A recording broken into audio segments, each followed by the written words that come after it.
seja bem-vindo, seja bem-vinda ao Estudo Central. Esse é o seu canal de estudo aprofundado da lição da Escola Sabatina. E hoje nós estamos com a lição número 13, o epílogo, Conhecendo Jesus e Sua Palavra. Mas antes, se inscreva no nosso canal, já deixa seu like, ative as notificações e continue aqui com a gente, porque hoje o programa está muito especial. Vamos começar mandando aqueles abraços, né? Para o pessoal que fica aqui com a gente, que manda mensagem, manda um recadinho, comenta na lição. Então, ó, o Reinivaldo Pérez de Curitiba, lá no Paraná, Maria do Carmo de Oliveira, Rio Branco, Acre, o Vladimir Araújo de Miracatu, Vale do Ribeira, a Josilene Salles Siqueira de Forquilha, no Ceará, a Renata Souza de Marituba, no Pará, e o Ebenezer Beni de Angola. Sempre tem um convidado internacional, os meus convidados aqui também já estão balançando a cabeça, porque sempre tem um convidado internacional aqui com a gente. Muito especial ter vocês aqui com a gente, muito obrigada por participarem do Estudo Central. E hoje os nossos convidados são o pastor Josanã Alves, líder de mordomia cristã da Divisão Sul-Americana, e o pastor Osmar Borges, nosso pastor aqui da Igreja Central de Sorocaba. Sejam bem-vindos, que bom ter vocês aqui com a gente. Uma alegria estar mais uma vez para estudar essa última lição que marcou tanto o nosso coração esse trimestre. E para mim é um privilégio estar aqui recebendo vocês, a Anaísa, o pastor Josanã. Que bom, amigo, que você voltou aqui, que vai estar com a gente. Obrigado, né? amigo. Louvado seja o nome de Deus. E você, que não nos abandona aí, né? Aproveita que está aí, compartilha esse link com mais pessoas. Seja muito bem-vindo. E é muito importante a gente falar, como o pastor Josanã acabou de mencionar, essa é a última lição do trimestre. Então, se você ainda não adquiriu a nova lição, a nova temporada, que é o amor e a justiça de Deus, entre no site da Casa Publicadora Brasileira e adquira a sua lição. Você não pode ficar sem para participar desses estudos, tá bom? E vamos começar. Vou começar com uma pergunta aqui para você primeiro que está nos assistindo e aí para os nossos convidados também. Qual foi a experiência mais marcante que você já viveu ao estudar a Bíblia? Porque o epílogo de João, que é o título dessa lição, ele é muito importante para a nossa compreensão do Evangelho. Pastor, por que entender o epílogo de João? E aí vamos esmiuçar aí a palavra epílogo, o que significa isso? Por que que isso é fundamental para a gente conhecer, ter uma compreensão do Evangelho como um todo? O que que diferencia o epílogo de João dos outros evangelhos? É interessante que o primeiro evangelho a ser escrito é Marcos, então a lição vai fazer um paralelo entre Marcos, Marcos mesmo, não é Mateus, tá? Marcos é a fonte primária da inscrição de Mateus. E João vai escrever o último evangelho já velho, bem distante, já lendo todo o contexto e etc. Então, o de Marcos também termina na Galileia, o de João vai terminar na Galileia. Agora, parecia que o capítulo 20 tinha dado todas as respostas do que queria ser dito do livro de João. Aí aparece uma história com um adendo, para que a história fosse completa no sentido da visão de Deus de ter se revelado e dos 12 que pareciam não ter entendido nada. Nós mencionamos isso aqui na lição 11, de que quando Jesus faz a oração final do capítulo 17, eles não sabem quem é Deus. E mais uma vez aqui, esse capítulo 21, vai trazer a realidade de como estavam os discípulos, querendo ir pescar, querendo abandonar tudo. Aí tem 7, quando Pedro diz que quer ir pescar. E Jesus tendo que se revelar e o chamar de novo. Então, para mim, esse epílogo aqui é importante para mostrar a fragilidade humana em compreender as coisas espirituais. E a gente corre o mesmo risco, porque temos hoje o Novo e o Antigo Testamentos, porque temos revelações plenas do que aconteceu e da história, de como ela foi vivida, do testemunho dos judeus, do testemunho do catolicismo, do testemunho da Reforma Protestante.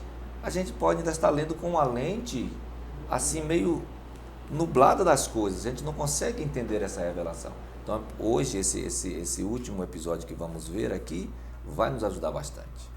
É quase que uma papinha mais mastigada para a gente entender, e muitas vezes é o que a gente precisa, muitas vezes a gente precisa esmiuçar melhor o Evangelho para entender, né, pastor?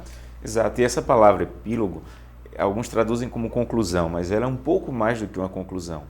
Epílogo, na verdade, era uma maneira em que as pessoas escreviam no tempo de Jesus, era uma maneira comum de dizer assim, olha, eu vou fazer um resumo do que foi escrito. Então, nessa parte final, que não é simplesmente uma conclusão, João tenta colocar nesse último capítulo tudo o que ele tentou ensinar ao longo do livro.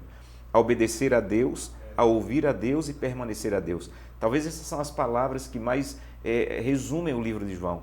Obedecer a Deus, ouvir a Deus e ouvi-lo, permanecer e ouvir. Então, ele diz assim, olha, tudo isso eu vou te apresentar agora nessa história final do encontro de Jesus com Pedro. Então, a maneira dele dizer assim, olha, tudo que eu escrevi, vou tentar resumir nessa última história. Deus é muito bom. Você que está aí nos assistindo em casa, se você está sentado no sofá, se você está dirigindo, ouvindo a gente, Deus é muito bom porque Ele sabe e sabia que muitas pessoas teriam dificuldade de entender e o resumo vem para isso. E a Bíblia é repleta de exemplos de como Deus usou as formas mais didáticas e pedagógicas possíveis para que o nosso entendimento fosse simplificado. Teve dificuldade até aqui? A Bíblia tem uma resposta para nos dar e a Bíblia tem uma resposta para nos dar aqui nesse capítulo 21. Vamos começar em João 21, ali de 1 a 19, que é o encontro na Galileia. O que o encontro de Pedro com Jesus ali na praia nos ensina sobre graça, sobre humildade? O que esse encontro significa para Pedro e para nós? Para nós, talvez signifique muito menos do que para Pedro, né? Porque Jesus o havia tirado da praia, da função que ele exercia. E quando ele decidiu ir pescar, ele tinha entregue praticamente sua credencial. Ele achava que não precisava, olhando para a humanidade dele, que ele não tinha condição de seguir. Porque ele vacilou, ele fracassou. E é interessante, minha gente, que Jesus já tinha ressuscitado, já tinha aparecido para Pedro, tudo já tinha sido resolvido. Mas mesmo assim Pedro sofria, porque parece que o mais difícil para nós, humanidade pecadora, não é Deus nos perdoar, é a gente se auto-perdoar, ou seja, a gente aceitar o perdão de Deus. Então, essa frustração, aí Jesus diz, não, eu vou chamá-lo de novo. E o contexto é o mesmo, Jesus vai de novo na praia, ele está frustrado com o comércio dele, ele precisa pagar os impostos dele, e agora ele está com uma perspectiva tão negativa, quem aparece? Jesus, eu vim aqui chamar você, porque eu quero você. Mas pastor, Senhor, eu te neguei, mas eu quero você. Eu sabia que você ia me negar, eu disse a você que você ia me negar. Então, aqui você vê um confronto entre a fragilidade humana, mas a graça divina restaurando, né? E aqui Jesus refaz o chamado para aqueles que estavam se afastando. Da mesma forma hoje, não importa como você está vivendo, Deus tem interesse em você e Ele sabe quem você é. O grande problema nosso é que a gente pensa que Deus se frustra com a gente. Eu pequei, eu menti. Mas como é que você vai frustrar alguém que é onisciente? O que é que você vai fazer que ele não saiba? Ele te amou primeiro. E é isso que ele queria dizer a Pedro. Então essa história é maravilhosa, porque João está dizendo assim, olha, e depois ele vai escrever em 1 João 2,1, ele vai escrever, filhinhos, estas coisas vos escrevo para que não pequeis. Se todavia alguém pecar, temos um advogado junto ao Pai, Jesus Cristo justo. Ou seja, os evangelhos que foram expressos, o que Jesus fez, tudo, era para a gente viver uma vida diferente, mas Ele sabe que a gente não consegue. Então Ele está disposto a fazer um chamado novo para você a cada dia. E isso faz com que a gente possa manter os olhos firmes, né, em Jesus. Pastor, sobre esse tema, sobre esse encontro na Galileia. Veja, para compreender realmente o capítulo 21 de João, você tem que compreender o que aconteceu e foi descrito em Marcos 16, quando as mulheres estavam no sepulcro e Jesus apareceu. Ela disse assim, olha, eu quero que vocês que me encontraram aqui, vivo, ressuscitado, e o verso 7 disse, vão e digam aos meus discípulos e a Pedro que eu vou encontrá-los na Galileia. Então, é impressionante isso, porque se as mulheres tivessem voltado dizendo assim, olha, Jesus apareceu e disse que quer encontrar com os discípulos dele na Galileia, Pedro tinha dito, eu não vou, não sou mais discípulo, como o pastor disse, eu traí, eu só não tive a coragem, eu só não fui ao ponto que Judas foi, mas eu fiz tão feio quanto Judas. Mas aí Jesus falou, diga aos meus discípulos e a Pedro. Em outras palavras, ele estava dizendo, Pedro, você pode até não se achar mais um discípulo, mas você ainda faz parte do grupo. Então, esse capítulo 21, para mim, ele é poderoso, porque Jesus está dizendo assim, do jeito que eu pude restaurar Pedro, eu posso restaurar qualquer um. Não importa quão fundo você chegou, a restauração, o poder e o amor de Deus está disponível para você também. Você ainda é aceito. Enquanto a porta da graça estiver aberta, ainda existe oportunidade. Eu encontro muitas pessoas que dizem, pastor, acho que para mim acabou, não tem mais jeito, eu já fui muito longe. E essa história é a maneira de Deus dizer assim, você não foi longe, eu vou encontrar com você, eu posso restaurar você. Se você não conseguir ir até Jesus, ele virá até Ele você, vai, né? ele vai. Amém. Em João 21, 20 a 22, a gente vê Pedro se preocupando com o destino de João e como Jesus vem e corrige esse foco de Pedro. A importância da gente não se comparar, mas seguir a Jesus. Como que Jesus vem dar essa resposta? Todo esse epílogo, Jesus dá respostas para a gente, né? A gente tem que entender que Deus quer me usar com as características que eu tenho. A gente é diferente, nós três que estamos aqui, nós somos totalmente diferentes. Então, um vai agir de uma forma e vai... Por isso que são 4 evangelhos, porque Deus revelou a sua palavra para 4 homens que testemunharam. Lucas não foi testemunho ocular, mas Deus revelou e ele fez uma pesquisa, e a gente acredita na revelação não verbal, mas do pensamento, o Espírito Santo acompanhando, e utilizou-se de pessoas de classes sociais diferentes para que a mensagem não tivesse nenhum ponto que ficasse escuro, para que tudo ficasse claro, um não fala, o outro fala. Então, dessa forma, Deus revelou aos discípulos, Jesus revelou ao discípulo os discípulos que ele teria que tomar um cálice, se eles estavam prontos para tomar esse cálice. Depois chegou para Pedro e disse a Pedro da forma como Pedro ia morrer. E Pedro olha para o lado assim, ele não vai morrer não? Interessante, né? Sim, eu morro, mas ele... né? E o próprio João vai corrigir isso depois, olha, era esse pensamento, porque João foi, segundo a tradição, lançado num caldeirão de óleo para morrer, frito, mas não conseguiram matar. Junto com essa declaração de Jesus, se eu quiser que ele viva, eu tenho uma forma de lidar com ele que não é a forma de lidar com você. Então João vai adquirir um apelido, João o Eterno, porque ele não vai morrer. Todo mundo morreu, ele não morreu, foi frito, não morreu. Então mandaram, e essa ideia, não tentaram mais matar João, vamos isolar, porque ele não morre. Então colocaram em Patmos. Então, enquanto Pedro passou a se preocupar com João, ele esqueceu dele. E a conversa naquele momento, diga aos discípulos e a Pedro, era com Pedro. E Jesus vai chamar Pedro, chamou Pedro em particular. Chamou de cantinho. No cantinho e conversou. Isso é interessante, você vai para a igreja e você ouve uma mensagem. Você pensa em quem está em casa. Se meu marido estivesse aqui, meus filhos precisam. Geralmente pastores ouvem ou recebem ligações. Pastor, meu filho precisa, que sermão, ele precisa. Mas a mensagem foi para você. Foi você quem ouviu a mensagem. Isso é interessante. Pedro acabou de receber a mensagem e ele estava preocupado com João.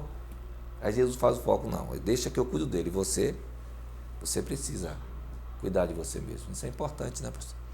E a compreensão também da conversa de Jesus ajuda a compreender esse ponto, porque Jesus perguntou, Pedro, você me ama? E o amor que Jesus expressou ali era um amor divino, você me ama com amor profundo, ao ponto de dar a vida por mim? E Pedro não teve coragem de responder, eu te amo com esse tipo de amor, esse padrão de amor. Então Pedro usou uma outra palavra, a palavra filéu, que é a palavra de amor, de amizade. Olha, eu te amo, mas não é um amor tão profundo, não é um amor tão forte. Lembrando do que eu fiz, lembrando de como eu te traí, eu não tenho esse amor. E Jesus perguntou de novo, você me ama, Pedro? E Pedro respondeu de novo, eu te amo, mas não é nesse padrão. E Jesus falou pela 3ª vez e usou a palavra de Pedro, disse, então vamos começar por aí. Vamos começar por onde você está. Mas se você caminhar comigo, eu vou te usar para apacentar as minhas ovelhas, eu vou te usar para entregar a vida em minhas mãos, se for preciso. E aí, nessa humildade, porque a lição coloca esse ponto, eu acho muito interessante, você precisa de humildade para reconhecer a dependência. Quando uma pessoa sai de casa sem orar e sem ler a Bíblia, sem fazer o culto familiar, ela está dizendo, não, hoje eu vou conseguir. Hoje eu gosto de um pastor que diz assim, tem gente que acorda todo dia com a unção da águia, está sempre lá em cima. Senhor, cuida dos fraquinhos hoje que eu estou bem. Eu não vou orar hoje, não vou ler a Bíblia. Se preocupe com os mais fraquinhos que hoje eu estou forte.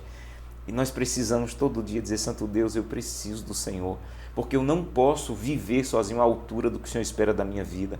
Então, Jesus está dizendo, Pedro, vamos começar por aí, mas não é aí que eu quero que você fique. Eu quero que você cresça ao ponto de, quando necessário, entregue a vida por mim.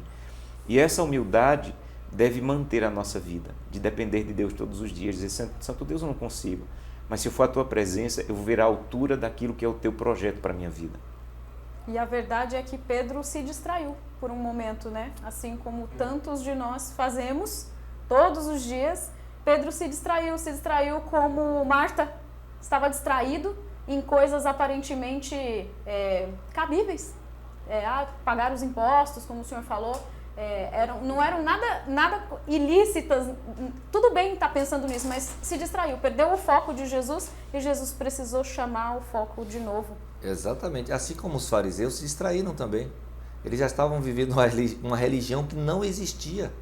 Que Jesus não reconhecia essa religião, e ele vai repreender, e eles não reconheciam o próprio Deus que eles serviam, que estava em pessoa. Então esse é o problema. Se a gente pegar do nosso caminho reto que a palavra apresenta, e a gente se afastar 1 grau, parece pouco 1 grau, né? 1 grau. Mas daqui a 1 quilômetro já são metros. E depois de 400 anos já são mais quilômetros. Então, os fariseus, os líderes, não reconheceram o próprio Deus porque eles já estavam longe. Porque eles não tiveram humildade para voltar. Eles não tiveram humildade para reconhecer que o papel que eles estavam desempenhando não era importante para a igreja daquela época. Era só baseado nos interesses pessoais deles. E Jesus vai repreendê-los, né? Falando de luz e trevas. Vocês têm por pai Abraão, mas vocês não têm nada a ver com Abraão. Porque vocês estão mentindo. O que é mentira? A mentira é o que está fora. Paulo diz em Gálatas 1:8, que se eu pregar um evangelho diferente do que está aqui, seja anátema. O que o fariseu criou sobre o sábado, que até hoje nós temos problema como adventista por causa dos fariseus, né? Que eles viraram parâmetro de guarda do sábado, não é o fariseu, é a Bíblia. Mas eles criaram leis, regras, mandamentos sobre o sábado e outras coisas que confundem as pessoas, até nos chamam de fariseu. Mas não é bem assim. Eles se afastaram da palavra e se tornaram mentirosos. E aí Jesus diz, olha, eu vou ser duro com vocês não são filhos de Abraão. O pai de vocês é o pai da mentira. Vocês estão servindo a Satanás. Olha que coisa. E os repreendeu porque Jesus veio para trazer luz para o grupo religioso que estava com a Bíblia debaixo do braço, que escrevia na testa, que andava com fita na testa, nas roupas, mas que não conhecia o Senhor da lei. E esse pode ser o nosso risco também. E luz e trevas é justamente o assunto que a gente vai continuar falando agora ali, João 1, 4-10, João 3 também, 19-21. Que contraste João apresenta entre luz e trevas e o que isso significa na nossa vida espiritual? Porque Jesus revela o Pai como luz. Então, como é esse contraste? Como a gente entende tudo isso? Jesus, na verdade, ele usa de uma espécie de ironia. Era muito comum, na época de Jesus, discursos que usassem essa ideia de ironia para falar coisas profundas. As pessoas entendiam isso de maneira mais profunda. Então, Jesus, quando ele diz assim, no capítulo 3 que você citou, o julgamento é este. O julgamento é o seguinte: o julgamento não é quem é filho de Abraão ou quem não é. O julgamento é o seguinte: o julgamento é que a luz veio, mas os homens amaram mais as trevas do que a luz. Isso aqui é uma ironia. Jesus está dizendo, imagina que seu rosto está sujo. E a luz mostra que seu rosto está sujo. Mas você não quer limpar. Você quer desligar a luz. Ele falou, é um absurdo. Como é que você quer desligar a luz que está mostrando porque você não quer limpar o rosto? Aí Jesus falou, vocês vão ser julgados pelo seguinte, vocês estão rejeitando a luz que mostra que o rosto de vocês está sujo. Então, no lugar de vocês buscarem a ajuda de Deus para limpar a sujeira, vocês dizem, não, vamos apagar a luz. Vamos matar Jesus, vamos prender Jesus, porque ele está mostrando quem eu sou e eu não quero. E isso não é, como o pastor bem falou, isso não é só uma falha dos fariseus, isso é uma falha nossa, não é? De querer continuar com a pessoa que eu sou e eu não posso. Eu não posso continuar tratando as pessoas do jeito que eu trato, eu não posso permitir que o meu temperamento continue. Eu tenho que ir a Deus e Ele vai me revelar a sujeira, e Ele não apenas vai me revelar, mas Ele vai me dar poder para limpar. Mas quando eu não busco a Deus, eu estou dizendo assim, não, eu prefiro o rosto sujo, dá menos trabalho. E aí eu apago, eu rejeito a luz. E rejeitar a luz é condenação, inevitavelmente. Por que incomoda tanto alguém te dizer que você está sujo, que você tem um pecado? Por que é tão difícil, né? E aí Jesus precisar dessa parábola, mostrar assim, ó, luz e trevas, você está incomodado com a luz, mas o problema não é a luz, o problema é o rosto que está sujo. Por que isso incomoda tanto, pastor? O pastor Alejandro Bulhon, ele fez uma parábola, ele disse que ele pensa que quando nós chegarmos no céu, estivermos com Cristo, ressuscitados os mortos e glorificados os vivos, a gente vai perceber que havia um caminho estreito e havia um caminho largo. Os que optaram pelo caminho estreito estarão lá. Os que não estão no caminho largo não irão, né? Porque conduz à perdição. Mas ele diz que tem um grupo que foi para o caminho estreito, mas nem no caminho estreito ele está. Foi pelas montanhas, ele vai chegar lá todo sujo, ele vai chegar lá todo ferido, cheio de espinho, lá de Mandacaru, de Macambira, no Nordeste, lá como a gente conhece. Porque nem o caminho estreito ele aceitou. Esse era o fariseu. Então ele estava completo, porque o caminho é estreito, mas é claro. O fariseu escolheu um caminho de escuridão, da própria vontade. E isso é terrível, porque eu não quero revelar, porque quando Jesus chega e o povo começa a ir para cima de Cristo, quando os soldados são enviados por eles para prender Cristo, eles voltam dizendo que nunca, olha o testemunho, nós nunca ouvimos um homem falar como ele. Quer dizer, acabou com todos os fariseus, os oradores que eles tinham, no novo tempo deles, lá da época. Tirou a moral deles. Acabou. Espera aí, esse homem vai tirar o nosso lugar, não vamos perder nosso emprego. Porque enquanto uns, diz um filósofo baiano, Giovanni Queiroz, enquanto uns estão preocupados com o fim do mundo, outros estão preocupados só com o fim do mês. E isso é comum na internet, você vê só as pessoas, é like, é dinheiro, é recurso. E os fariseus eram a mídia da época, eles eram estourados na época, eram as celebridades. Então veja, eles estavam perdendo aquilo que eles conquistaram. Para quem? Para o próprio Deus, que deveria ser glorificado. A postura de João Batista é uma, a postura dos fariseus é outra. Então, eu rejeito a luz porque a luz tem a capacidade, como foi mencionado, de mostrar quem realmente eu sou. E quem está aqui na internet fazendo alguma coisa sabe a importância da iluminação, que é para mostrar com mais exatidão. Então Jesus veio revelar o Pai, como nós já estudamos, e Jesus veio e é impossível, a luz se manifestou no mundo, e a luz se manifestou para revelar as obras das trevas. E isso aí foi o que grande, e o que nos incomoda. E muitos têm dificuldade com a Bíblia, e a gente quer até reescrever a Bíblia, porque você pode estar bem como for. Quando você lê antes de sair a Bíblia, você, rapaz, isso aqui... Não vou mais. E tem algumas pessoas que têm dificuldades com dom de profecia. Até se incomodam com o dom de profecia que a gente reconhece ter em Ellen White. Você está bem como for, aí você abre o título de Ellen White, ela vai dizer, olha, se alimente dessa forma. Olha, a Bíblia fala sobre isso. Olha, melhora isso aqui, melhora isso aqui. Aí você não quer. Como é que eram tratados os profetas? Eles traziam marcas no corpo de prisão. Onde é que vivia Jeremias? Ele não falava como as trevas queriam que ele falasse. Ele falava como a luz. Então, quem quiser ser luz nesse mundo vai passar por dificuldade. Vai ter que ter mudança, tomar uma decisão, passar a guardar o sábado, que está me assistindo aí. Esse é o papel da luz, mostrar o que está acontecendo, o que precisa ser mudado. E a gente chega na parte de teologia de cima ou teologia de baixo. Qual foi o erro ali do oficial ao buscar Jesus em João 4, 46 a 54? Qual foi o erro do oficial e como isso reflete a teologia de baixo, entre aspas, né? Isso é muito comum e foi interessante a lição colocar isso, porque é muito comum você querer que Deus se adapte. Eu quero, olha, para mim não funciona o sábado, então eu quero um outro dia. Para mim não funciona crer nisso. Eu quero viver a minha sexualidade, eu quero viver o meu gosto, eu quero do jeito que eu quiser. Então eu vou encontrar um jeito de que Deus se adapte. E foi o que esse homem tentou fazer. E não funciona, porque Deus ele não vai se adaptar ao meu gosto, à minha vontade, às minhas intenções. Deus é Deus, mas não porque Ele é um Deus mau, porque Ele sabe o que é melhor para mim. Então eu tenho 2 filhos adolescentes, e quando um pai diz para um filho adolescente não, da boca do pai só saiu não. Mas o que o filho entende é: você acabou com minha vida, você não me ama. O pai só disse não. Mas eu continuo dizendo não. Por quê? Porque eu sei mais do que os meus filhos. Então, quando Deus diz não e acaba com minha festa, Deus está dizendo não porque Ele sabe o que é melhor para mim. Ele não vai se adaptar ou se submeter.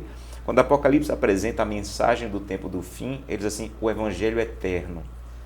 Apocalipse capítulo 14 diz que o Evangelho do tempo do fim é o Evangelho eterno. Em outras palavras, é o mesmo Evangelho que Abraão pregou, que Davi pregou, que Daniel... Deus não vai fazer uma liquidação da verdade no tempo do fim.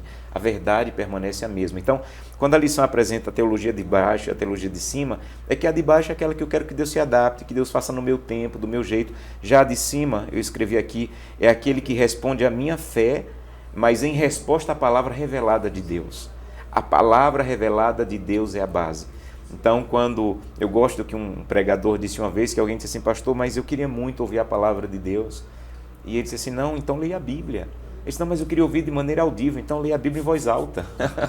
Você quer ouvir a palavra de Deus? É a Bíblia, aqui está a palavra de Deus, não é da cabeça de homens ou da sua cabeça, tem que ser o que está revelado na palavra.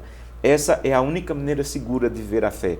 Como o pastor disse, não é o achismo, mas é a revelação da palavra. Isso é a teologia de cima. E outra coisa, se Jesus não curasse o filho dele, ele seguiria a Cristo? O que é que ele estava buscando? Ele estava buscando a Cristo, a face de Deus ou as mãos de Deus? E é possível que a gente esteja aqui com alguém que está pensando assim, não, eu vou fazer um pacto, eu vou jejuar, eu vou orar para Deus me abençoar. E se Deus não te abençoar? E se as coisas não derem certo?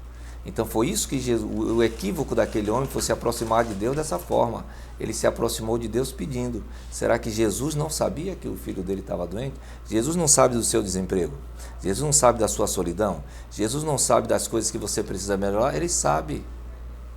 Mateus diz que é pra gente, Mateus 6 diz que é para a gente procurar a Deus, sabendo que Ele já sabe das nossas necessidades.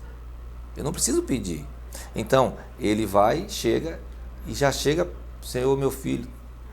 Tá, e se Jesus dissesse não para ele? Eu sei que seu filho, mas eu não vou curar seu filho. Ele, então, Senhor, eu vou te seguir, como os outros disseram, vou te seguir por toda a minha vida. Não. Então Jesus diz, olha, esse milagre que estamos vivendo, amigos, na teologia do encontro, é essa necessidade, como o pastor mencionou, da gente ver uma luz piscar, da gente ver uma mão escrever na parede, da gente ver um cego enxergar, da gente ver alguma coisa metafísica acontecendo. E essas coisas estão todas na Bíblia já. Fé não é sentimento, a gente fica romantizando a fé. Então alguém chegou, pastor, eu acordei hoje com a fé. Como é que você sabe? Não tem um negócio me pegando aqui desse lado esquerdo aqui, subindo do pé aqui, veio assim, vá para o médico, meu filho, chama o SAMU, isso é AVC, esse lado seu está ficando esquecido, isso não é fé. O que é que Hebreus descreve no capítulo 11 como fé? Fé é certeza e convicção. Como é que eu tenho certeza e convicção? Quando eu busco conhecer a esse Deus, eu vou viver a fé num relacionamento com Ele. Quanto mais eu me relaciono com Deus, mais fé em Deus eu tenho. É isso que acontece. Mas a gente fica buscando sentimento. E a gente fica cantando até entrar num transe. A gente fica ali clamando até entrar num êxtase. E quando a gente entra em êxtase, não, eu me encontrei com Deus. Como é que você sabe que você encontrou com Deus? Você leu a palavra? Não, a gente não leu palavra nenhuma. A gente falou até em língua que a gente não entendeu. Mas eu senti. Senti o quê? Fé não é sentimento. Fé, Paulo diz que eu apresento a Deus um culto racional. O que é um culto racional? Onde eu leio e onde eu dou respostas ao que eu li e onde eu ouço as respostas de Deus ao que eu pedi na palavra. E é justamente permanecendo na palavra, a gente vai encerrar com as nossas considerações, porque o tempo já está acabando.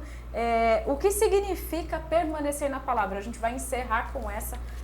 E convido você que está em casa a responder, dá a sua resposta aqui para a gente nos comentários, o que significa permanecer na palavra. Pastor Josanã. A lição coloca que Pilatos teve um encontro com Jesus, mas tão profundo que Deus deu até um sonho para a esposa dele, para dizer assim, olha, esse homem é de Deus. Os soldados tiveram um encontro com Jesus, porque no final, um deles disse assim, esse verdadeiramente era o Filho de Deus. Por que alguns seguiram e outros rejeitaram? Exatamente pela palavra que você colocou, Naísa. Alguns permaneceram. Então, a grande questão não é o encontro de hoje. A grande questão é que o encontro de hoje tem que ser renovado amanhã, e depois de amanhã, e depois de amanhã. Então, não importa quão profundo tenha sido o meu encontro com Deus hoje, eu preciso voltar e renovar esse encontro. Então, ter um sonho, uma revelação de Deus, e não voltar a esse Deus amanhã, vai fazer com que eu esqueça que aquilo esfrie no meu coração. Então, eu acho que o grande resumo do Evangelho de João é: aprenda a permanecer em Jesus todos os dias. Sem isso, não importa quão grande tenha sido o encontro, ele vai ficar e você vai se perder, porque você tem que aprender a permanecer buscando a Deus todos os dias. E o que é mencionado aqui sobre a serpente do deserto que foi levantada, e Jesus disse, olha, eu vou atrair todos a mim, todos, não é alguns, é todos a mim. Eu fiquei lembrando, quando eu li isso aqui, da estrela que brilhou. A estrela também atraiu muitos, atraiu os magos de longe, os pastores de perto. E no livro Desejar Todas as Nações, a escritora americana Ellen White diz que Satanás, Lúcifer, foi atraído e foi conferir. E ele tremeu ao ver Jesus. Ele foi o único que reconheceu ali, que era o próprio Deus ali. E ele entendeu que ele estaria perdido, porque Deus ia até as últimas consequências. Essa luz continua brilhando. E eu me sinto um mosquitinho. E o mosquito gosta de luz. O mosquito gosta de luz. Ele é insignificante. Ele vai para ali, alguém vai matá-lo, ou o sapo vai engolir, ou a aranha vai pegar, mas ele é atraído pela luz. Então, se você se sente um vermezinho de Jacó, vá para a luz. Lâmpada para os meus pés é a tua palavra, e luz para o meu caminho. Salmo 119, 105. Então, a minha segurança e a sua segurança está na palavra. O que é a palavra? Então, nós precisamos estudar a palavra, nós precisamos viver a palavra. E nós precisamos passar essa palavra adiante, ensinando a palavra. Faça isso. Amém, pastor. Que a gente realmente possa permanecer na palavra de Deus. O senhor encerra com uma oração para a gente? Senhor Deus, tu sabes todas as coisas. Foi o que Pedro disse quando o Senhor o questionou. E nós repetimos, nós não sabemos nada. Mas quando nos unimos a quem sabe tudo, nós nos tornamos sábios. Ajuda-nos, Senhor, a viver uma vida de intimidade contigo, logo nas primeiras horas de nossa manhã, pedirmos a tua agenda, entregar a nossa ao Senhor e viver pela palavra, porque não é só de pão que vive o homem, mas de toda a palavra que procede da boca de Deus. Amém. E que ao final de cada dia nós possamos prestar contas ao Senhor. Também vermos em que melhoramos e no que precisamos melhorar. Mas tudo baseado no relacionamento, tudo para glorificar o teu nome. Fique conosco, nos abençoando, é o que nós pedimos, em nome de Jesus. Amém. Amém. Que bom ter você aqui com a gente, nosso estudo central chegou ao fim. Não se esqueça, a gente volta com a nova temporada, o amor e a justiça de Deus. Continue aqui no nosso canal, deixa o seu like, compartilhe esse vídeo com quem você conhece e até a próxima.